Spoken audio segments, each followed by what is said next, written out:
Cockroach पार्टीच्या अभिजित दिपकेने पहिल्यांदाच मुख्यमंत्री फडणवीस आणि पंतप्रधान मोदी यांना सुनावलं. त्याचं झालं असं की दिल्लीमध्ये 2 दिवसा अगोदर कॉक्रोच पार्टीचं आंदोलन झालं. ते आंदोलन होतं शिक्षण मंत्री धर्मेंद्र प्रधान यांच्या राजीनाम्यासाठी. पण यानंतर महाराष्ट्रातील मुख्यमंत्री देवेंद्र फडणवीस यांनी कॉक्रोच पार्टीच्या आंदोलनावरती काही धक्कादायक वक्तव्य केलं. ते म्हणाले, कॉक्रोच पार्टी ही देशामध्ये अराजकता पसरवण्याचं काम करत आहे, संविधानाच्या विरोधामध्ये काम करत आहे. कॉक्रोच पार्टीला कोणाचंही समर्थन मिळालं नाही. थोडक्यात त्यांचं म्हणणं होतं, कॉक्रोच पार्टी ही देशाच्या विरोधामध्ये काम करते. दिल्लीमधील आंदोलन झाल्यानंतर अभिजित दिपके छत्रपती संभाजीनगरमध्ये असलेल्या आपल्या घरी गेला आणि त्या ठिकाणी त्यांनी एक पत्रकार परिषद घेतली.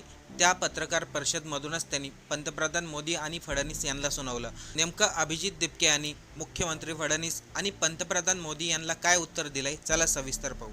त्या अगोदर आपण जर चॅनलवरती नवीन असाल तर सबस्क्राईब नक्की करा आणि फेसबुकवरती हा व्हिडिओ पाहत असाल तिथं फॉलो नक्की करा. दिल्लीच्या जंतर मंतरवरती 6 जूनला आंदोलन झालं. त्या आंदोलनाने संपूर्ण देशाचं लक्ष वेधावून घेतलं, कारण की त्या आंदोलनाला मोठा प्रतिसाद मिळाला. पण काही मीडिया चॅनलनी ती बातमी त्यांच्या न्यूज चॅनलवरती दाखवली देखील नाही. काही मीडिया चॅनल कॉक्रोच पार्टीचं आंदोलन बदनाम करण्याच्या हेतूने देखील त्या ठिकाणी आले होते, हे पण सिद्ध झालं. म्हणजे एक प्रकारे कॉक्रोच पार्टीच्या आंदोलनाला बदनाम करण्याचा प्रयत्न केला जात होता. पण आंदोलन एकदम शांततेमध्ये पार पडलं. शिक्षण मंत्री धर्मेंद्र प्रधान यांचा राजीनामा मागण्यात आला. त्यासाठी 7 दिवसाचा टायमिंग देण्यात आलाय. जर 7 दिवसामध्ये शिक्षण मंत्र्यांनी राजीनामा दिला नाही तर संपूर्ण देशभरामध्ये कॉक्रोच पार्टी आंदोलन करणार आहे. पण यानंतर अभिजित दिपकेची सर्वात जास्त चर्चा झाली ती अभिजित दिपकेने पत्रकार परिषदेमधून मुख्यमंत्री फडणवीस आणि पंतप्रधान मोदींना दिलेल्या उत्तरापासून. पत्रकार परिषद सुरू होताच अभिजित दिपकेला पत्रकारांनी विचारलं, दिल्लीमध्ये कॉक्रोच पार्टीचं जे आंदोलन झालं त्याला फारसा काही चांगला प्रतिसाद मिळाला नाही, असं अनेक राजकीय नेत्यांचं म्हणणं आहे. यावरती अभिजितने उत्तर दिलं, जी लोक म्हणतायत कॉक्रोच पार्टीच्या आंदोलनाला प्रतिसाद नव्हता, त्या लोकांनी अगोदर काही फोटो पाहावे, तेथील व्हिडिओ पाहावे. अभिजितने सांगितलं, जंतर मंतरवरची सर्व जागा भरली होती. मी स्वतः अमेरिकेमधून भारतामध्ये आलो. विमानतळावरून सरळ जंतर मंतरवरती गेलो. तिथं हजारो तरुणांची उपस्थिती होती. मग आंदोलनाला प्रतिसाद नव्हता असं कोण म्हणतंय? असं काही गोदी मीडिया चॅनल म्हणतात. त्यांना हे आंदोलन बदनाम करायचं होतं, त्यामुळे ते असे आरोप करतायत. पुढे अभिजित म्हणतो, आंदोलन हे गर्दी दाखवण्यासाठी नव्हतं, तर ते आंदोलन देशामधील तरुणांचा असंतोष दाखवण्याचा प्रतीक होता.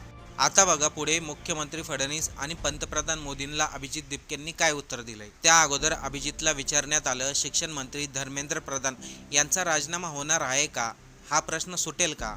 यावरती अभिजितने एक जबरदस्त उत्तर दिलंय, ऐका सर्वांनी. त्याच्या मते कोणत्याही व्यवस्थेमध्ये जबाबदारी जर निश्चित झाली नाही तर सुधारणा कधीच होऊ शकत नाही. अभिजित पुढे म्हणाला, शिक्षण व्यवस्थेमध्ये वारंवार गोंधळ होत असेल, परीक्षा प्रक्रियेमध्ये प्रश्न निर्माण होत असेल, विद्यार्थी जर आपलं जीवन संपवत असतील, विद्यार्थ्यांचं नुकसान होत असेल, तरी देखील कोणताही मंत्री जबाबदारी स्वीकारत नसेल, तर मग शिक्षण व्यवस्था कसं काय सुधारेल? अभिजित स्पष्ट म्हणाला, याची जबाबदारी कोणीतरी घ्यायला हवी. धर्मेंद्र प्रधानने राजीनामा द्यायला हवा किंवा त्यांचा राजीनामा घ्यायला हवा. यानंतर अभिजितने सांगितलं, 7 दिवसाचा आम्ही टायमिंग दिलेला आहे. या 7 दिवसामध्ये शिक्षण मंत्र्याने राजीनामा द्यायला हवा. जर असं झालं नाही तर आम्ही संपूर्ण देशभरामध्ये आंदोलन करू. त्यानंतर कॉक्रोच पार्टीची चळवळ फक्त दिल्लीपुरतं मर्यादित राहणार नाही. देशातील प्रत्येक राज्यांमध्ये, प्रत्येक शहरांमध्ये आणि प्रत्येक तरुणांपर्यंत ही चळवळ पोहोचली जाईल. आता बघा अभिजित पंतप्रधान मोदी यांच्याबद्दल काय म्हणाला.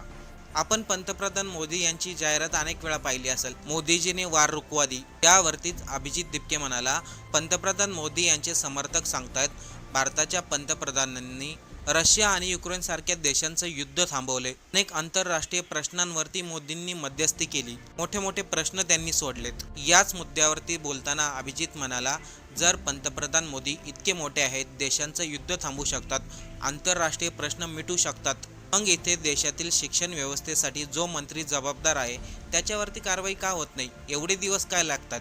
मोदी त्याबद्दल निर्णय का घेत नाहीयेत? जर मोदी एवढ्या मोठ्या देशांचे युद्ध थांबवू शकतायत तर साध्या शिक्षण मंत्र्याचा राजीनामा का घेऊ शकत नाही, असं देखील अभिजित दिपके म्हणाला. अभिजित म्हणतो, त्याने जे काय सांगितलं हे त्याचं राजकीय मत आहे.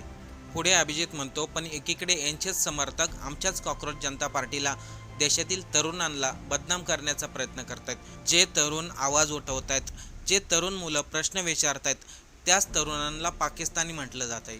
ही कोणती न्याय व्यवस्था? खरं तर या सर्व चळवळीची सुरुवात झुरळ या शब्दाने झाली. फक्त एक वक्तव्य, त्या वक्तव्यानंतर देशातील सर्व तरुण स्वतःला झुरळ म्हणून संबोधलंय. हे खूप बरं झालं. न्यायाधीशांनी तरुणांना झुरळ म्हटलं. आज जर तरुणांना झुरळ म्हटलं नसतं तर आज कोणताही तरुण शिक्षण व्यवस्थेबद्दल प्रश्न विचारायला तयार झाला नसता. त्या फक्त एका झुरळ शब्दामुळे आज सर्व तरुण एकवटले आहेत. अभिजितला आणखीन एक प्रश्न विचारला गेला, काय कॉक्रोच जनता पार्टी फक्त परीक्षा आणि शिक्षणाचे मुद्देच उचलणार आहे का? त्यावरती अभिजितने उत्तर दिलं, शिक्षण असो, रोजगार असो, कामगार असो किंवा सरकारी भरती असो, या सर्वांवरती आवाज उठवला जाईल. अभिजित पुढे म्हणाला, जर सरकारला प्रश्न विचारणारा तरुण पाकिस्तानी असेल तर भारतीय आहेच कोण मग? त्याच दरम्यान मुख्यमंत्री फडणवीस यांनी जे वक्तव्य केलं त्याचा देखील उल्लेख झाला. फडणवीस यांनी कॉक्रोच पार्टीबद्दल म्हणाले, अराजकता पसरवण्याचं काम करतायत, संविधान खराब करण्याचं काम करतायत. यावरती अभिजितने संतप्त होऊन प्रतिक्रिया दिली. अभिजित म्हणाला, मी डॉक्टर बाबासाहेब आंबेडकर यांचं पुस्तक घेऊन आंदोलनामध्ये सहभागी झालो होतो. आम्ही जय भीमच्या घोषणा दिल्या, संविधानाच्या संदर्भामध्ये उल्लेख केला. अशा परिस्थितीमध्ये अराजकता पसरवणं हे म्हणणं योग्य आहे का? जय भीमच्या घोषणा देणारे सर्व तरुण अराजकतावादी कसं काय असू शकतात? अभिजित पुढे म्हणाला, महाराष्ट्र हा पुरोगामी विचाराचा आहे, सामाजिक न्यायाचा आणि संविधानवादी परंपरेचं राज्य आहे. त्यामुळे मुख्यमंत्र्यांनी अशा प्रकारची भाषा वापरण्यापूर्वी एकदा विचार करायला हवा होता. मुख्यमंत्री फडणवीसांनी तरुणांबद्दल जे काही वक्तव्य केलं त्यामुळे अत्यंत वाईट वाटत आहे. पुढे अभिजित दिपके म्हणाला, मी फक्त भाजपलाच नाही, इतर कोणतेही पक्ष असो, काँग्रेस असो, आम आदमी पार्टी असो, शिवसेना असो, प्रत्येकाला आवाहन करतोय, तरुणांसाठी जर कोणी आम्हाला सहभागी होणार असेल तर त्यांचं आम्ही स्वागत करू. कारण की हा प्रश्न फक्त एका पक्षाशी निगडीत नाहीये, हा संपूर्ण भारतातील तरुणांसाठी आहे.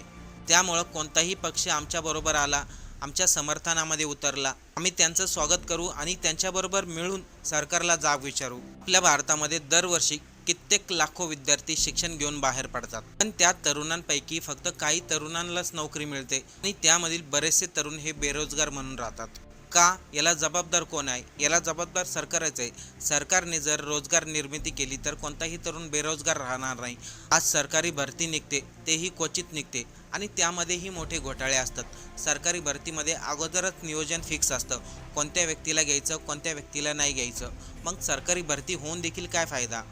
तरुण तर बेरोजगारच राहणार ना. तुम्ही ओळखीच्या लोकांना जर सरकारी नोकरी देत असाल आणि जे हुशार मुलं आहेत, जे हुशार विद्यार्थी आहेत, त्यांना मात्र डावललं जातं आणि त्यांना रोजगार मिळत नाही. त्यामुळे ते बेरोजगार राहतात आणि ही चुकी फक्त केवळ आणि केवळ सरकारचीच आहे. लोकशाहीमध्ये प्रश्न विचारणं गरजेचं आहे आणि त्याचं उत्तर देखील देणं सरकारने गरजेचं आहे. पण प्रश्न विचारला तुम्ही पाकिस्तानी म्हणतायत, म्हणजे एक प्रकारे लोकशाही तुम्ही धोक्यात आणतायत.